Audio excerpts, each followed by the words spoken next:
Hatimaye Mchengerwa atoa kauli wanu ni mwalimu wangu wa siasa. Mgombea wa ubunge jimbo la Rufiji na aliyewahi kuwa waziri ofisi ya Rais TAMISEMI Mohamed Mchengerwa amehudhuria kampeni za ubunge jimbo la Makunduchi na kunadi sera huku akimwombea kula mgombea ubunge jimbo hilo Wanu Hafidh Ameir, akimuelezea kama mwalimu wake wa siasa. Mchengerwa amesema changamoto zinazowakabili wananchi wa Makunduchi zitapitiwa majibu chini ya uongozi wa Wanu, huku akimwombea kula pia mgombea urais wa Zanzibar Daktari Hussein Ali Mwinyi na mgombea urais wa Jamhuri ya Muungano wa Tanzania Daktari Samia Suluhu Hassan. Mkutano huo umefanyika katika viwanja vya Muyuni, jimbo la Makunduchi Kusini Unguja. Ni taarifa za kutoka huko Makunduchi Zanzibar. Hatimaye mgombea wa ubunge jimbo la Rufiji na aliyewahi kuwa waziri wa ofisi Rais TAMISEMI Mohamed Mchengerwa amehudhuria kampeni za ubunge jimbo la Makunduchi na kunadi sera huku akimwombea kula mgombea ubunge jimbo hilo Wanu Hafidh Ameir, akimuelezea kama mwalimu wake wa siasa. Hatimaye Wanu atoa kauli, mimi ni mtu kazi, sio mtoto wa Ikulu. Mgombea wa ubunge wa jimbo la Makunduchi kwa tiketi ya Chama cha Mapinduzi CCM Wanu Hafidh amesema yeye anazifahamu changamoto zinazowakabili wananchi, kwani kwa kuwa yeye ni mtoto wa rais akumfanyi kutofahamu shida wanazopitia wananchi wenzake. Wanu ameeleza hayo wakati mkutano wa hadhara ufunguzi wa kampeni wa Chama cha Mapinduzi CCM jimbo la Makunduchi, huku akilenga kuwajibu wale wanaodai kuwa yeye hawezi kufahamu shida za wananchi kwa kuwa ni mtoto wa rais wa Jamhuri ya Muungano wa Tanzania Daktari Samia Suluhu Hassan. Wanu amesema katika maisha yake amepitia shida nyingi tangu wakati akisoma katika shule za kawaida, hivyo anaamini kuwa shida hizo atazitatua. Vile vile aliweka wazi vipaumbele vyake, ikiwa atapata ridhaa ya kuwaongoza wananchi ataimarisha sekta ya elimu kwa kuongeza ufaulu pamoja na utatuzi wa huduma za kijamii. Ni taarifa kutoka huko Zanzibar. Hatimaye mgombea ubunge jimbo la Makunduchi kwa tiketi ya Chama cha Mapinduzi CCM Wanu Hafidh Ameir amesema yeye anazifahamu changamoto zinazowakabili wananchi, kwani kuwa mtoto wa rais akumfanyi kutofahamu shida wanazopitia wananchi wenzake. Hatimaye kesi ya Tundu Lissu kusikilizwa Septemba 18 mwaka 2025. Mahakama Kuu ya Tanzania masijala ndogo ya Dar es Salaam imepanga Septemba 18 mwaka 2025 kuendelea na usikilizwaji wa kesi ya uhaini inayomkabili mwenyekiti wa Chama cha Demokrasia na Maendeleo Chadema Tundu Antipas Lissu. Majaji watatu wakiwemo Jaji Dastan Nduguru wamepanga tarehe hiyo kusikiliza majibu ya upande wa jamhuri kuhusu mapingamizi ya Tundu Antipas Lissu ya kutaka kesi hiyo ifutwe kwa sababu hati ya mashtaka si halali kutokana na muundo wa kesi. Pia Tundu Antipas Lissu ameomba kufutiwa kesi hiyo kwa sababu maelezo ya mashahidi yaliyowasilishwa kinyume na sheria, hivyo ameomba ifutwe. Huo ni uonevu.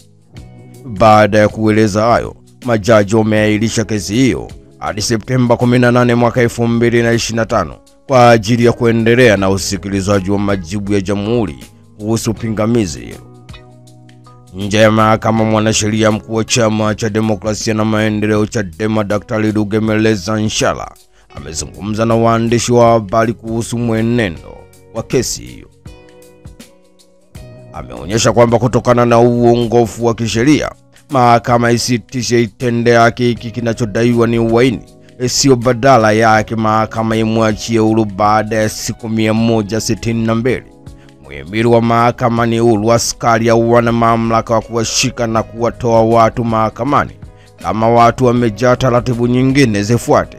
Kitendo cha kuwapiga watu kinakiuka haki za kiraia, na hawa wanaopigwa ni watu na wana haki kama wao. Ndio maana tunapigania muhimili wa mahakama uwe peke yake na askari polisi uwawe wenyewe. Ni taarifa kutoka jijini Dar es Salaam. Hatimaye Mahakama Kuu ya Tanzania masijala ndogo ya Dar es Salaam imepanga Septemba 18 mwaka 2025 kuendelea na usikilizwaji wa kesi ya uhaini inayomkabili mwenyekiti wa Chama cha Demokrasia na Maendeleo Chadema Tundu Antipas Lissu. Hatimaye mgombea urais apanda mtumbwi kwenda kojani. Mgombea urais wa Zanzibar kupitia chama cha ACT Wazalendo Othman Masoud Othman amevuka bahari na mtumbwi hadi kisiwa cha Kojani kaskazini mwa Pemba ili kwenda kunadi ilani ya sera ya chama chake kuzisaka kula za urais katika uchaguzi mkuu Oktoba 29 mwaka 2025. Akiwa kisiwani Kojani, mgombea huyo amewasikiliza wananchi juu ya changamoto ya muda mrefu ya ukosefu wa maji safi na salama kwa zaidi ya miaka 60, tatizo ambalo limekuwa kikwazo katika maisha yao katika afya, elimu na maendeleo ya kiuchumi. Ni taarifa kutoka Zanzibar. Hatimaye mgombea urais wa Zanzibar kupitia chama cha ACT Wazalendo Othman Masoud Othman amevuka bahari na mtumbwi hadi kisiwa cha Kojani kaskazini mwa Pemba ili kwenda kunadi ilani ya sera ya chama chake cha ACT Wazalendo kuzisaka kula za urais katika uchaguzi mkuu unaotarajiwa kufanyika Oktoba 29 mwaka 2025. Hatimaye watu wawili wafungwa jela kwa kujaribu kumloga rais.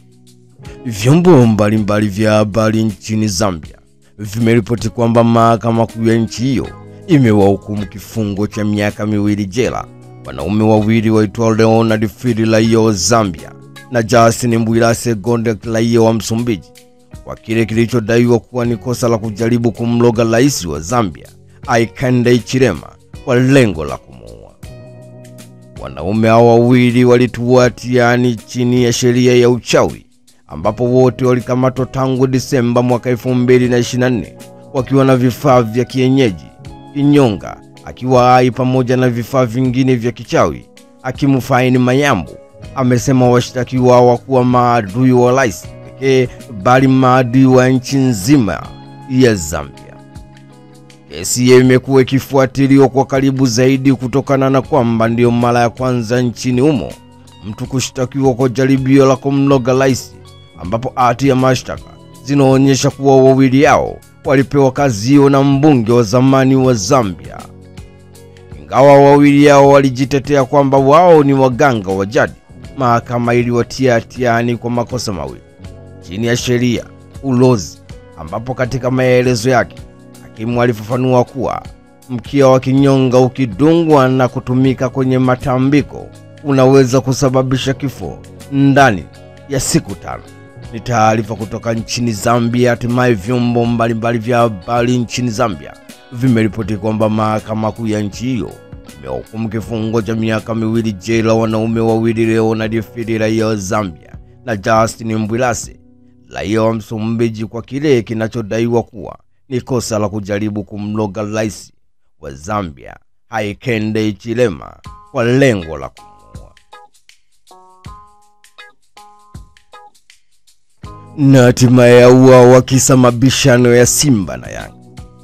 Jeshi la polisi mkoa wa Songwe limethibitisha tukio la mauaji lililotokea jioni ya Septemba 16 mwaka 2025 saa 12:50 katika kitongoji cha Irulu, kata Idiwiri, wilaya ya Mbozi, ambapo Evaristo Zabloni Mwambogolo mwenye umri wa miaka 28, mkulima wa eneo hilo, alichomwa kisu kifuani na kufariki dunia wakati akipelekwa zahanati ya Ruia kwa matibabu zaidi.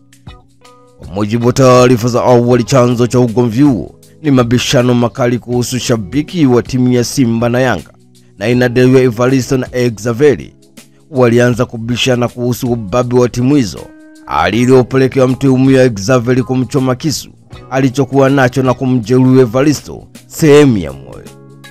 Mtuhumiwa alitoroka kusikojulikana baada ya tukio hilo, ambapo tayari jeshi la polisi limeanzisha msako mkali kuhakikisha anakamatwa ili kufikishwa kwenye vyombo vya sheria, huku pia uchunguzi wa tukio hilo ukiendelea. Kamanda wa polisi mkoani humo ametoa wito kwa wananchi kuepuka mabishano yenye hisia kali, hasa yanayohusu timu za Simba na Yanga, akisisitiza kwamba upendo wa michezo haupaswi kugeuka chachu ya vurugu. Ni taarifa kutoka huko Songwe. Jeshi la polisi mkoani Songwe limethibitisha tukio la mauaji lililotokea jioni ya Septemba 16 mwaka 2025 saa 12:50 jioni katika kitongoji cha Irulu, kata Idiwiri, wilaya ya Mbozi, ambapo Evaristo Zabloni mwenye umri wa miaka 28, mkulima wa eneo hilo alichomwa kisu na kifuani na kufariki dunia wakati akipelekwa zahanati ya Iwilila kwa matibabu.